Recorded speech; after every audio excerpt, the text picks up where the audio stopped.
in 90% of goods and 28% of old GST. ఇవాళ జిఎస్టీలో 28% దేనికి ఇస్తున్నారు? ఇక్కడ మాట్లాడిన ఒక పెద్దలు చెప్పారు, సిమెంట్ 28లో ఉండేది ఇప్పుడు 18కి వచ్చేస్తుంది. అది ఎవరికి ఫలితం? దాంట్లో దానికి ఎవరికి ఆదాయం? దాంట్లో మిడిల్ క్లాస్ కి. వాళ్ళ ఇంట్లో ఒక రూమ్ కట్టాలి, లేకపోతే పైన పిల్లాడు పెద్దవాడు అయిపోయారు, చదువుకుంటున్నారు, ఆయన పెళ్లి అయిపోయింది, ఆయనకి ఒక ఎక్స్ట్రా రూమ్ కట్టాలంటే అంత ట్యాక్స్ పే చేయాల్సి వస్తుంది. లేదు, ఇప్పుడు 18% సిమెంట్ వచ్చేసింది, మీరు శుభ్రంగా కట్టుకోవచ్చు. అట్లా ఈ 28% లో ఉన్నటువంటి ఐటమ్స్ మీరు చూస్తే 90% ఐటమ్స్ 18కి వచ్చేసాయి. దాంట్లో కూడా 10% మీకు తగ్గింపు. సో ఇప్పుడు ఉన్నటువంటి జిఎస్టి ముందు 2017కి ముందు ఉన్నట్టు system, commercial tax, VAT, excise అని తరతరాలుగా స్టేట్స్ లో రేట్స్ ఉండేవి. దగ్గర 17 టైప్స్ ఆఫ్ ట్యాక్స్ ఉండేవి. దానిపైన 8 సెస్లు ఉండేవి. సో మొత్తం అన్నిటినీ కలిపి దేశవ్యాప్తంగా ఒకే రేటు, ఒకే ట్యాక్స్ 4 టైప్ ఆఫ్ రేట్స్ లో తీసుకొచ్చినదే జిఎస్టి. సో 2017కి ముందు ఒక్కొక్క స్టేట్ లో ఒకే సోప్, ఇక్కడ ఆంధ్రాలో కొంటే ఒక రేటు, ఒరిస్సాలో వెంటే ఇంకో రేటుగా ఉండింది. అవన్నిటినీ ఒకేసారి చేసి 2017లో జిఎస్టి లాంచ్ చేసాం. అప్పుడు మొత్తంగా మనకు ఉండే వాళ్ళు ఎంతమంది అండి ట్యాక్స్ పేయర్స్ జిఎస్టిలో? 65 lakhs. దాన్ని ఈ 8 సంవత్సరాల్లో ఎన్ని కష్టాలు వచ్చినా అందరూ స్టేట్స్ అందరూ కోఆపరేట్ చేసి ఇవాళ ఎంతమంది జిఎస్టీలు ఉన్నారు? 1.51 crores ఇంక్రీస్ అయింది. 65 లక్షలు ఇవాళ 1.51 crore. సరే, దాని నుంచి ఎంత గ్రాస్ జిఎస్టీ రిసీట్? గ్రాస్ అన్నప్పటికీ మీకు రీఫండ్ రావాలి అనగా టోటల్ ఎంత జిఎస్టీ ద్వారా మనకు వచ్చింది ఇన్కమ్? ముందు 2018లో మీరు చూస్తే ఇంట్రడక్షన్ అయిపోయినాక 7.19 lakh crores వచ్చాయి యాన్యువల్లీ. కానీ 2025లో ఇప్పుడు ఎలా వస్తుంది యాన్యువల్లీ? 22 లక్షలు. ఈ 8 years లో అంత మళ్ళీ మల్టిప్లై అయింది. అంటే జనం ఎంత మాట్లాడినా గబ్బర్ సింగ్ ట్యాక్స్ అది ఇది అని చెప్పినా కూడా ఇవాళ దేశవ్యాప్తంగా ఒకే ట్యాక్స్ అవడం వల్ల మీకు అందరూ వచ్చి పాల్గొంటారు. కన్స్యూమర్ కొనుక్కున్నప్పుడు రేట్ తక్కువ అవుతుంది. అందువల్ల 22.8 lakhs వరకు మనం వెళ్ళగలిగాం. 22.08 lakhs వరకు, అంటే 132% గ్రోత్. ట్యాక్స్ పేయర్స్ లో 207% ఇంక్రీస్ రిసీట్స్ లో. So that is the impact of GST. సరే, ఇవాళ 1 nation 1 tax 1 vision అని వచ్చినప్పటికీ కోఆపరేటివ్ ఫెడరలిజం కి ఒక ఉదాహరణంగా తయారైంది జిఎస్టి కౌన్సిల్. 1947 మనకు స్వతంత్రం వచ్చిన రోజు నుంచి ఇవాళ వరకు చూస్తే ఒక్క కాన్స్టిట్యూషనల్ బాడీ అని ఒక ఇన్స్టిట్యూషన్ మనం క్రియేట్ చేసామంటే అది ఒక జిఎస్టిఏ. దానికి ముందు వెనక ఇంకా ఏం అట్లాంటి ఒక కాన్స్టిట్యూషనల్ బాడీని మనం తయారు చేయలేదు దేశంలో. కానీ ఆ జిఎస్టి కౌన్సిల్ రావడం వల్ల ఒక యునానిమస్ కన్సెన్సస్ ద్వారా అన్ని నిర్ణయం తీసుకోవడం, అందరూ జిఎస్టి రిఫార్మ్ కు ఒప్పుకోవడం. యాక్చువల్లీ ఇవాళ జిఎస్టి స్పిరిట్ జనానికి హెల్ప్ఫుల్ గా ఉండాలి. మనం రెవెన్యూ ఎంత జనరేట్ చేయాలని మన బాధ్యత. ఫైనాన్స్ మినిస్టర్ గారు ఇక్కడ ఉన్నారు. Any finance ministers job is to make sure revenue increases. అది తప్పేం లేదు, ఎందుకంటే వచ్చే రెవెన్యూ జనానికే వెళ్తుంది. రోడో, కిసాన్ సమ్మాన్ నిధియో జనానికి వెళ్తుంది. కానీ అట్లా చేస్తూ కూడా మనం ఇంకో కొంచెం తగ్గించి జనానికి మీద ఉన్న భారాన్ని తగ్గించగలుగుతామా అనే ఆ దృష్టిలో ఆలోచించే ఒకే బాడీ జిఎస్టి కౌన్సిల్. సరే, కన్సంప్షన్ బూస్ట్. ఇప్పుడు మనం ఈ ట్యాక్స్ కట్ ద్వారా మనం ఏం ఎక్స్పెక్ట్ చేస్తున్నాం అది మీరు చూడండి.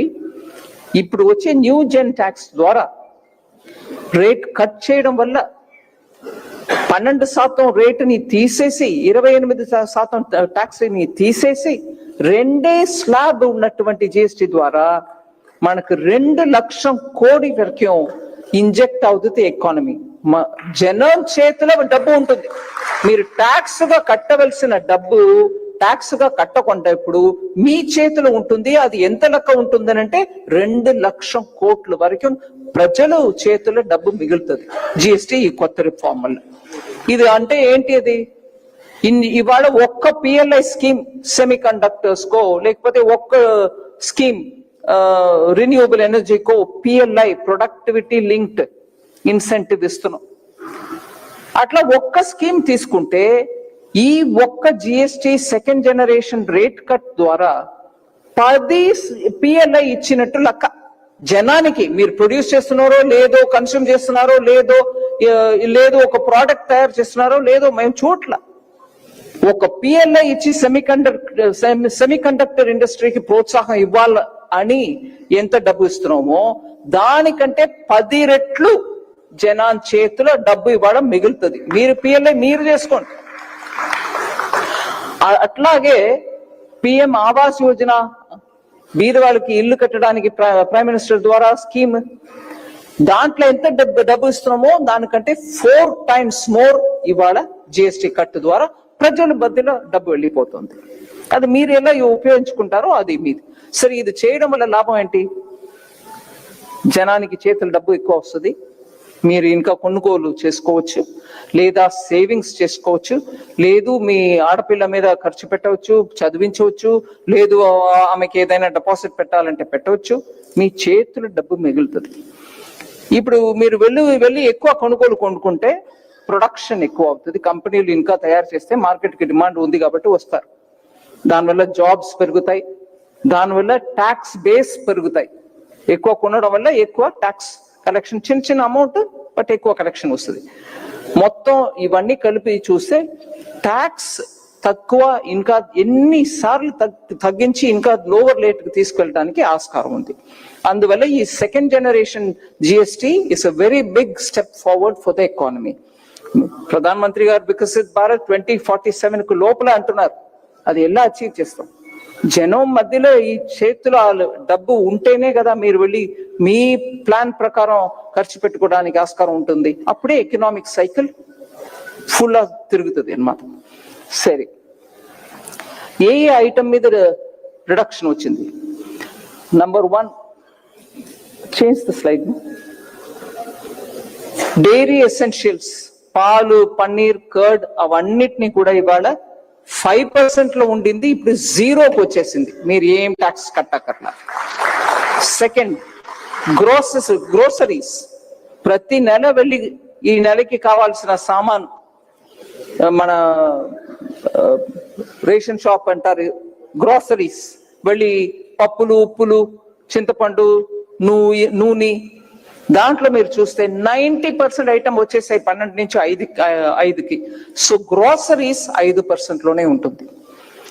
మూడవది hair oil, shampoo, toothpaste, హై అండ్ సోప్స్, ఇవన్నిటిని కూడా 18 నుంచి 5కి వచ్చేసాయి. మీరు ఇప్పటి వరకు 18 పే చేస్తున్నారు, 22వ తారీఖు నుంచి 5% పే చేస్తారు.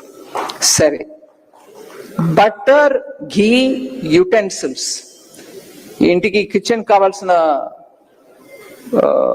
గిన్నెలు, ఇంకా ఆల్ వెసల్స్, అట్లాగే బటర్ అండ్ ఘీ 12 నుంచి 5కి.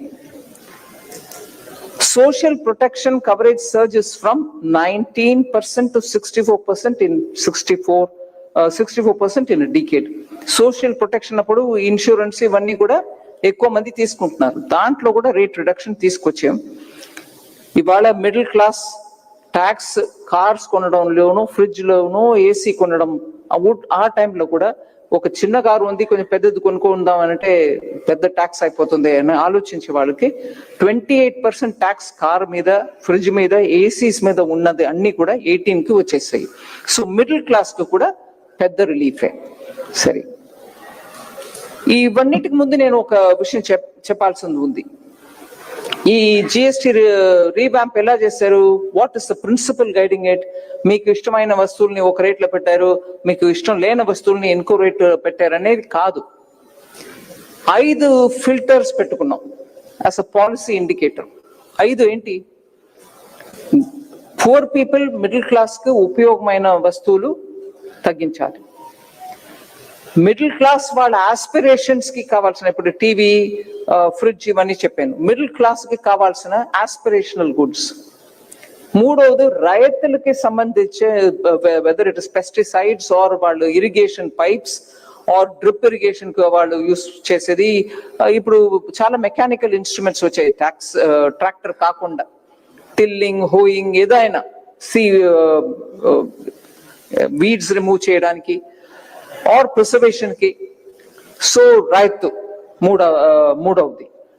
4 ఎంఎస్ఎంఈస్, వాళ్ళు బిజినెస్ కి కావాల్సిన ఇన్పుట్స్, వాళ్ళు బిజినెస్ ఎక్స్పోర్ట్ చేయాలంటే లేకపోతే డొమెస్టికలీ అమ్మాలంటే కూడా ప్యాకేజింగ్ మెటీరియల్, ప్లస్ వాళ్ళకి చిన్న చిన్న ఇంటర్మీడియరీ సర్వీసెస్ ఉంటుంది. ఒక టెక్స్టైల్ మ్యానుఫ్యాక్చరర్ చిన్న వాల్యూ అడిషన్, ఒక బటన్ కి ఒక హై ఎండ్ బటనో లేకపోతే అందులో కొంచెం డెకరేటివ్ ఐటమో అది చేయడానికి ఆ మెటీరియల్ ని ముందు ఈ సర్వీస్ కు పంపించేస్తారు అవుట్ సోర్స్ కింద, వాళ్ళ సర్వీస్ లేకపోతే ఫైనల్ ఎక్స్పోర్ట్.